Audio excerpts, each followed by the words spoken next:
Alléluia. C'est Jésus qu'il nous faut. Jésus qu'il nous faut. Que Dieu nous aide. C'est Jésus qu'il nous faut. Dans Éphésiens, chapitre 1, verset... on va même aller verset 18. On va même aller sur le verset 16, excusez-moi, pour me remettre dans son contexte. Éphésiens, chapitre 1, verset 16, il dit ceci. Je ne cesse de rendre grâce pour vous en faisant mention de vous dans mes prières. Tu vois? Et ça, c'est le rôle d'un pasteur, de quelqu'un qui sert le Seigneur. Rendre continuellement, demander au Seigneur, fais grâce à telle personne. Et mon rôle, à chaque fois, je prie pour tout le monde, tu vois. Présent ou pas présent, pour tout le monde, voilà. Je dois rendre grâce, je dois demander au Seigneur, fais grâce à telle personne, tu vois. Et tu dois faire la même chose, tu vois. Je ne cesse de rendre grâce pour vous, faisant mention de vous dans mes prières. Donc, et tu dois faire mention de tes frères et sœurs dans tes prières. Tu dois le nommer dans tes prières. Pas pour qu'il soit détruit, mais pour que Dieu le fasse grâce. Amen. Là où il est aveuglé, que Dieu ouvre ses yeux. Mais c'est ton rôle. Tu dois faire mention de ton pasteur dans tes prières. Ben oui. Même Paul dit, priez pour moi pour que j'annonce l'évangile. Alors pense à ton pasteur, prie pour ton pasteur. Alléluia. Qu'il soit toujours fort, qu'il soit toujours puissant pour toi.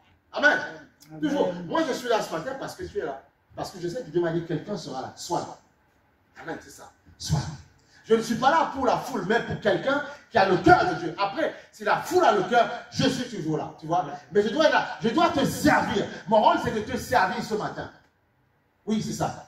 En fait, quand tu es pasteur, tu n'es même pas forcément... Les gens disent, oui, quand tu es pasteur, on pense que voilà, on est pasteur au-dessus. Non, tu sers les autres. Ah oui, tu dois les servir. Tu dois les aider à grandir. C'est servir quelqu'un. Tes enfants, c'est la même chose. Sans le savoir, tu les sers. Ah oui. Sans le savoir, tu es leur secrétaire. Ah oui. Bien sûr, avec le grade que tu as, mais tu les sers. Tu les fais grandir, tu les amènes. Tu es en train de... C'est un service, tu les sers. Alléluia. Tu les sers. Tu les sers. C'est fort l'évangile, hein. Ça va chercher très loin. Hein. C'est pour ça que le Seigneur n'a pas hésité à s'humilier même en sortant de son trône. Parfois, tu sais la position que tu as, mais tu dois servir les gens. Tu dois descendre pour servir l'autre. Tu dois tendre la main à l'autre tant que l'autre veut. S'il ne veut pas, ça c'est autre chose. Mais tu dois tendre la main pour l'aider à grandir.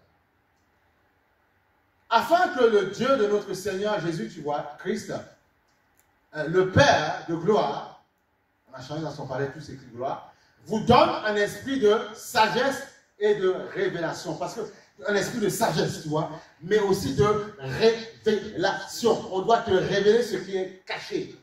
Et oui, parce que si on ne te révèle pas, tu restes un chrétien de dimanche, quelqu'un de religieux. Mais oui. Donc un esprit de révélation, tu vois, dans sa connaissance. Il faut la connaissance de Dieu. Qu'il l'illumine, qu'il l'ouvre en fait, tu vois, les yeux de votre cœur. Même ton cœur a des yeux, tu vois, de ton esprit, si tu veux. Il faut qu'il te fasse comprendre la parole. Alléluia. Qu'il illumine les yeux de votre cœur pour que vous sachiez quelle est l'espérance qui s'attache à son appel. Quelle est la richesse de la gloire de son héritage qu'il réserve aux saints. Mais oui, qu'il réserve aux saints. La délivrance, la guérison, il te le réserve ça. Mais toi, tu dois croire. Tu ne dois pas calculer les autres. C'est toi, ça dépend de toi. De toi, parce que, écoutez, vous voyez par exemple le pécheur repentant. Non, l'Éthiopien, quand il a reçu Christ, il est reparti dans son pays. Après, il y a une foule qui s'est donnée à Jésus. Pourquoi? Parce que quand les gens viennent, pourquoi je reste toujours concentré, même pour une ou deux personnes? Parce que je sais que de toi, si je suis sincère et vrai avec toi, peut-être que demain, Dieu, au travers de ta vie, peut attirer dans ce lieu 510 000 personnes. Je ne sais pas. Voilà pourquoi tu as du prix aux yeux de Dieu. Je ne dois pas te mépriser. Je ne dois pas me dire parce que ce matin, il n'y a pas tel ou tel. Non, en fait, je m'en fous complètement. Ce qui m'intéresse, c'est toi qui m'intéresse en ce matin. C'est toi qui m'intéresse. Te donner ce qu'il te faut pour repartir la semaine et être puissant et fort. C'est ça qui m'intéresse. Alléluia. Les autres qui viendront après vont m'intéresser. Mais c'est toi qui m'intéresse aujourd'hui. Celui qui n'est pas là ne m'intéresse. Il ne m'intéresse pas. Ce qui m'intéresse, c'est toi qui m'intéresse aujourd'hui. Ah oui. Eh bien, c'est comme ça. C'est l'auditoire qui m'intéresse. Te donner la parole qu'il te faut. Parce que si je te prends au sérieux, ça se trouve de toi. Et c'est pour ça que Jésus en fait disait, une âme n'a pas de prix. On a vu parfois que d'une seule personne, Pierre, il avait prêché l'évangile, 5000 se sont donnés le même jour et 5000 ont reçu le baptême le même jour. Waouh, tu vois ça? Parce qu'il a pris au sérieux. Donc, un pasteur respectable de son nom doit prendre soin des brebis. Peu importe le nombre, tu dois prendre soin de l'âme. C'est comme ça. Eh oui, tu dois prendre soin de l'âme. Et c'est là où ta foi est bâtie dans le roc. Alléluia. Gloire au Seigneur. Amen. Tu dois garder toujours le même zèle. Tu dois être heureux et épanoui. Amen. Alléluia. Qu'est-ce qui t'a fâché? Qu'est-ce qui ne te plaît pas? Parce que ton frère, ton ami n'est pas là. Mais ce n'est pas grave. Toi, tu es là. C'est l'essentiel. C'est ça qui est important. Oui, une âme, chacun se débrouille avec son âme. Mais oui, le salut est personnel dans cette histoire. Ah non, non, non, le salut est personnel. Même le Seigneur dit, même dans un lit, l'un sera pris, l'autre sera laissé. Bon, il faut que les deux soient pris. Mais il faut que les deux amis soient pris. Mais l'histoire, c'est que tu n'en sais rien, tu ne connais rien. Donc toi, sauve-toi pour ton âme. Amen, alléluia. Dieu nous donne des familles, Dieu te donne un frère, Dieu te donne, oui. Et tu dois aimer tous les membres de ta famille. Par contre, quand il s'agit de salut de ton âme, fais très attention. Ne te laisse pas séduire par ta famille. Ma famille, ma belle famille, je les aime beaucoup. Mais par contre, pour le salut de mon âme, ah non, je fais ma course. Je fais ma course. Par contre, je suis dans un corps, donc je dois leur manifester l'amour. Je dois être là. Ils ont besoin de moi. Même si parfois ils sont incrédules, même si parfois ils sont fatigants, c'est pas grave. Ils m'appellent, je dois prendre le temps de lui parler. Mais je te prends le temps, en même temps, je suis connecté avec le ciel. Toujours. Ah oui, oui. Parce qu'il suffit, il s'agit de ton âme. Une âme n'a pas de prix. Quand le Seigneur va venir enlever l'épouse, il y en a qui vont rester, d'autres qui vont partir. Oui, oui, oui. Donc toi, pour ton âme, sauve-toi pour ton âme. Mais aime, pendant que tu te sauves pour ton âme, aime les gens autour de toi. Regardez ce que le Seigneur, Jésus, il n'y a pas quelqu'un qui a aimé autant les âmes que le Seigneur Jésus. Mais en même temps, il était toujours connecté au Seigneur. C'est tout. Donc ce n'est pas parce que je tiens ce langage qu'on... Non, on aime tendrement les gens. Mais attention, fais comme Jésus. Jésus aimait les âmes, il a aidé, il a guéri. Ceux qui souffraient, il était toujours là. Mais il savait que quelque chose l'attendait. Un autre monde m'attend là-haut, là-haut. Tu vois, un autre monde m'attend. Et c'est ton chant à toi. C'est pas un autre monde nous attend. Non, t'attends là-haut. Toi. Un autre monde t'attend là-haut. Et tu dois écrire l'histoire. Alléluia. Amen. Il y a des gens même seuls, ils ont changé l'histoire, le cours de la vie. Peut-être que toi, parce que tu vas recevoir Christ, tu vas vivre avec Christ, tu vas marcher avec Christ, tu vas plonger dans les eaux. Qu'est-ce qui va se passer? Dieu fera de grandes choses avec toi. Alléluia. Amen. Amen. Ne laissez pas les hommes de ce monde, ne laissez pas les incrédules vous écarter. Non, non, non. Vous devez avancer parce qu'il y a des gens, peut-être c'est 2-3 ans qui vont vous suivre. Vous devez avancer. Alléluia. Reçois la gloire, Seigneur. Avancez pour le Seigneur. Avancez pour Jésus. Aimez Jésus. Aimez le Seigneur. Aimez le Seigneur. Aimez le Seigneur. Aimez pour toi, pour ta vie. Oui, c'est vrai que ça fait mal parfois de voir que tu veux... C'est vrai, je suis d'accord avec toi. Mais parce que tu es dans le corps, le corps qui parfois il y a les sentiments, les émotions, parfois ça dérange. C'est vrai, parfois tu es bousculé, c'est vrai. Mais tu dois faire abstraction de tes pensées charnelles et dire, Seigneur, c'est toi, dans tes pleurs, dans tes lamentations, dans les cris de ton cœur, Seigneur. Seigneur, tu vois, c'est dur, Seigneur, mais c'est toi que j'aime. Délivre-moi de ma chair, délivre-moi de mes sentiments, délivre-moi de mes émotions. Aide-moi à aimer ceux qui m'entourent, aimer ceux qui sont de mon sang. Aide-moi à les aimer, mais aide-moi, que personne ne m'écarte de toi. Ça, c'est une vraie prière. Et là, tu vas avancer. Et là, ils vont te dire, mais c'est là autour où ils te diront, même dans leur vie, ils te diront, mais vraiment, tu es dans le vrai. Et ils te le diront vraiment, tu es dans le vrai. Et parfois, il y a des gens qui sont dans ce monde que tu aimes, ils ne peuvent pas, ils ont du mal à venir. Pourquoi? Parce qu'il y a des complications dans la vie. Mais toi, tu as trouvé le moyen d'être, tu as trouvé le moyen d'être attaché. Tu as trouvé ce moyen-là. Ce moyen que tu as trouvé ne laisse personne arracher, ne laisse personne. Amen. Parce que tu as trouvé ce moyen-là. Tu as compris que la communion avec Dieu, c'est quelque chose que chacun doit chérir.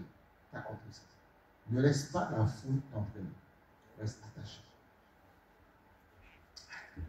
Et de toi, je peux attirer les foules. Voilà pourquoi un pasteur doit être très sérieux avec chaque âme. Parce qu'une âme, tu ne sais pas ce qu'elle représente. Tu ne sais pas demain ce qu'elle fera. Je vous ai toujours dit, il y a ce pasteur au Canada, pasteur Ndefo au Canada et au Canada. Et puis, ils avaient loué une grande salle. Plus de combien, je ne sais pas combien. Et puis, il s'est dit, il disait qu'il y a du monde, la foule qui va arriver. Oui, Dieu les a bien bénis. Et il y avait, tu vois, il y a personne le premier jour. Il dit, mais c'est quoi cette affaire-là? Bah, tu vois, il prêche tout seul, c'est pas grave. Et le lendemain, mais c'est là, j'ai quand même mis des flyers, j'ai parlé de toi, mais qu'est-ce qui se passe, Seigneur, tu vois? Et le lendemain, il y a une sœur, je crois, c'est une infirmière au Canada, une Canadienne d'origine haïtienne, qui est venue à l'église, et puis elle a été touchée par le Seigneur. Il s'est pris au sérieux. Comment on appelle ça? C'était peut-être sur 4 jours la conférence. Le troisième, elle est venue avec 3 autres âmes. Et après, la dernière conférence, elle est venue, elle et puis les âmes sont venus avec d'autres. Ils ont fini la conférence, je crois, à plus de 500 personnes. Tu vois? Parce que le pasteur a pris la sœur au sérieux.